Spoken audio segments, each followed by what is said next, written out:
Hello, this is Renuka and welcome back to our chemistry hub. इस video में हम लोग स्टोइक्योमेट्री पढ़ेंगे, ठीक है। तो स्टोइक्योमेट्री दो ग्रीक वर्ड से मिलकर बना है, ठीक है, जिसमें स्टोइक्यो जो है एक ग्रीक वर्ड स्टोइक्योन से बना है और मेट्री एक ग्रीक वर्ड मेट्रॉन से बना है, ठीक है। तो इसमें स्टोइक्यो का मतलब होता है एलिमेंट और मेट्री का मतलब होता है मेजरमेंट, ठीक है। तो सिंपली स्टोइक्योमेट्री मतलब होता है मेजरमेंट ऑफ एलिमेंट। तो यहाँ मेजरमेंट ऑफ एलिमेंट का मतलब ये नहीं कि हम लोग को यहाँ एलिमेंट का लेंथ या ब्रेथ मेज़र करना है, ठीक है। यहाँ पे हम लोग को एलिमेंट का कोई लंबाई चौड़ाई मेज़र नहीं करना है। यहाँ मेजरमेंट का मतलब होता है कि हमको एलिमेंट्स का number of moles, number of particles या वॉल्यूम मेज़र करना होता है, ठीक है।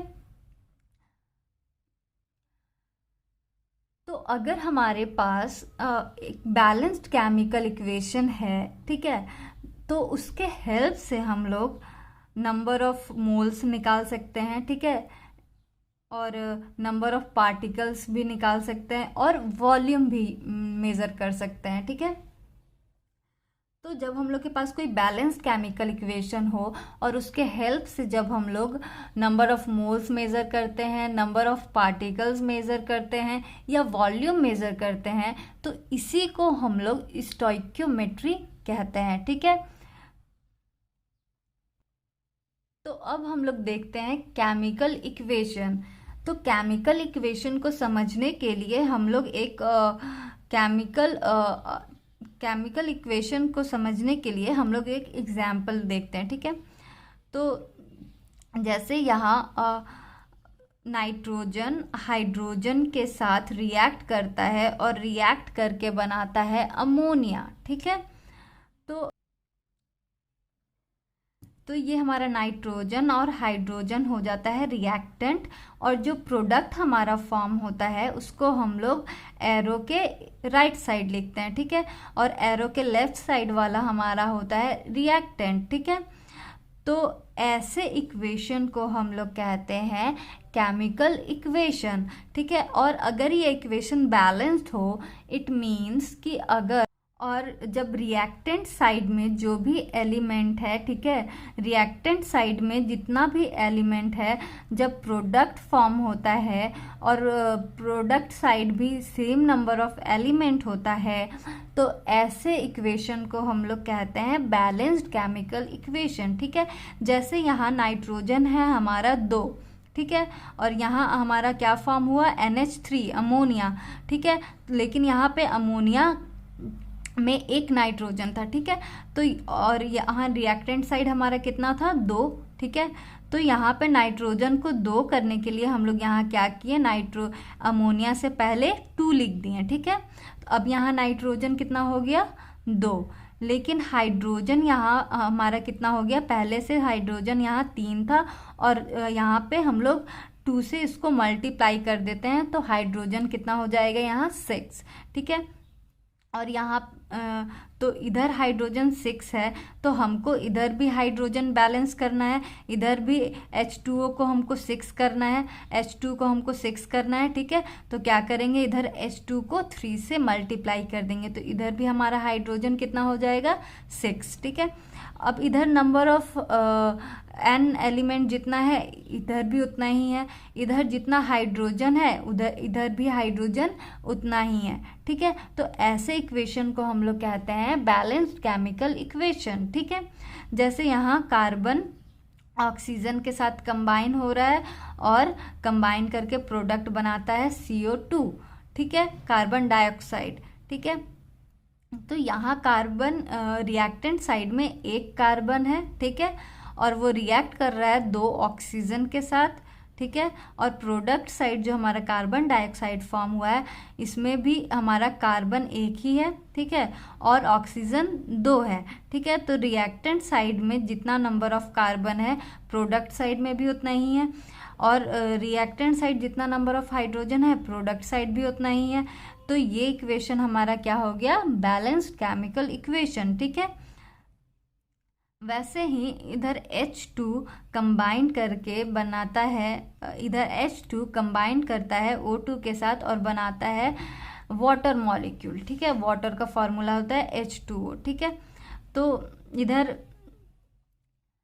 इधर हमारा हाइड्रोजन तो 2 था, ठीक है, ऑक्सीजन भी 2, लेकिन इधर हाइड्रोजन 2 था, इधर भी हाइड्रोजन 2 था, लेकिन इधर ऑक्सीजन 2 है और इधर 1 था। ठीक है, तो बैलेंस करने के लिए क्या किए, 2 से मल्टीप्लाई कर दिए। ठीक है, 2 से मल्टीप्लाई किए तो इधर क्या हो गया, ऑक्सीजन हमारा 2 हो गया।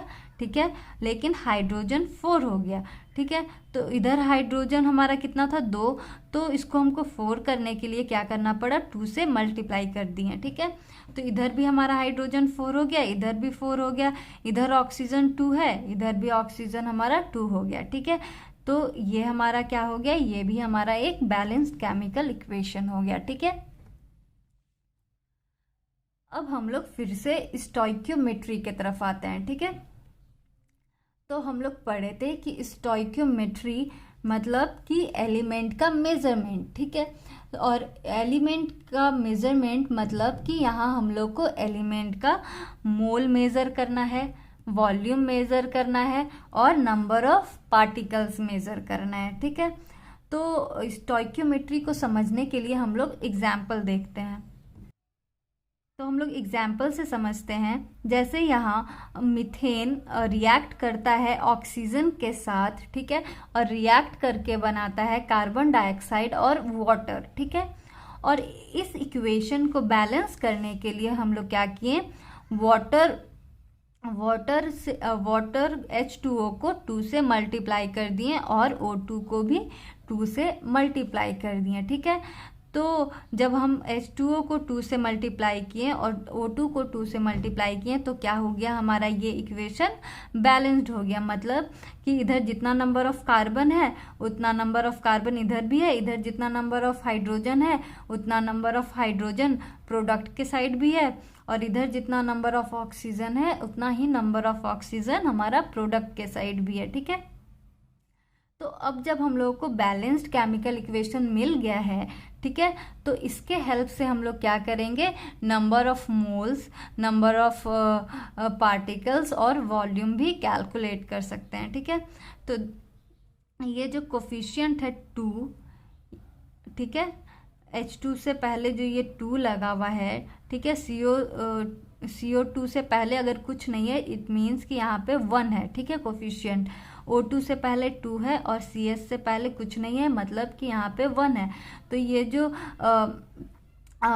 H2O से पहले 2 है और CO2 से पहले 1 है, O2 से पहले 2 है, तो ऐसे कोफिशिएंट को हम लोग कहते हैं स्टोइकियोमेट्रिक कोफिशिएंट। ठीक है,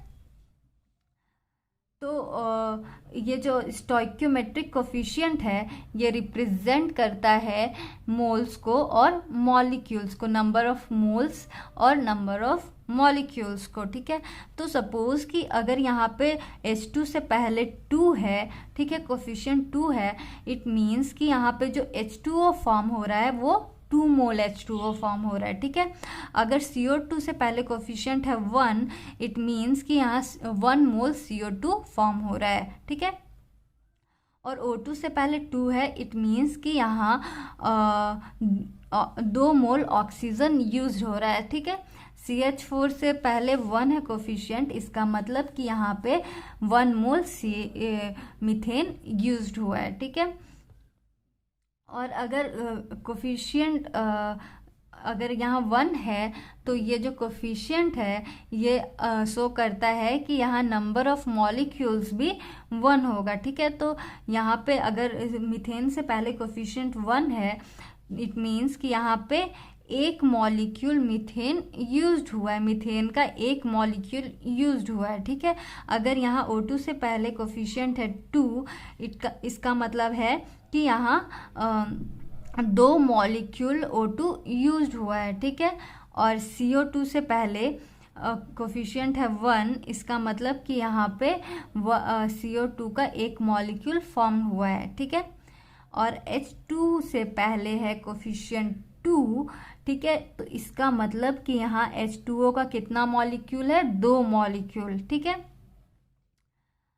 तो हम लोग जानते हैं कि जहाँ भी मोल का बात आता है, ठीक है, जहाँ भी मोल का बात आता है तो 1 मोल इज इक्वल टू होता है 6.022 इंटू 10⁻23 पार्टिकल्स, ठीक है। तो अगर यहाँ पे 1 मोल CH4 है तो यहाँ CH4 में नंबर ऑफ पार्टिकल्स कितना होगा, 6.022 इंटू 10⁻23, ठीक है। और यहाँ पे अगर 2 मोल O2 है, इसका मतलब क्या होगा कि यहाँ पे नंबर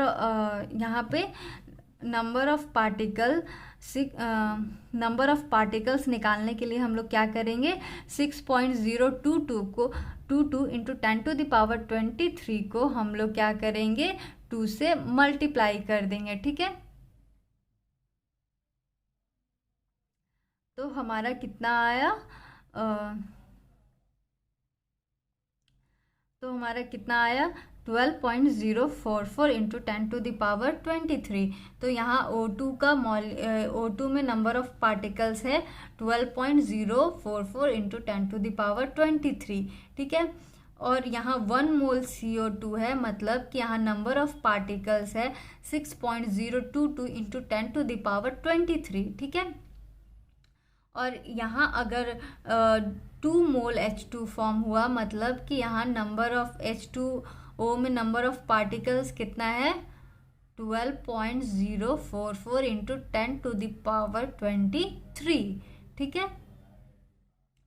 और अगर सपोज कि ये सब अगर गैसियस फॉर्म में है, ठीक है, ये सब अगर गैसियस फॉर्म में है, ठीक है, और कोई भी सब्सटेंस, कोई भी 1 मोल सब्सटेंस अगर गैसियस फॉर्म में होता है, ठीक है, तो उसका वॉल्यूम कितना हम लोग कंसीडर करते हैं, 22.4 लीटर, ठीक है। तो यहाँ अगर CH4 1 मोल है तो इसका वॉल्यूम कितना होगा, 22.4 लीटर, ठीक है। अगर यहाँ 2 मोल है O2 का तो इसका वॉल्यूम क्या होगा, 22.4 को हम लोग 2 से मल्टीप्लाई कर देंगे, ठीक है। तो कितना आएगा, 44.8 लीटर, ठीक है। यहाँ CO2 1 मोल है, इसका मतलब कि यहाँ पे इस CO2 का वॉल्यूम कितना होगा, 22.4 लीटर, ठीक है।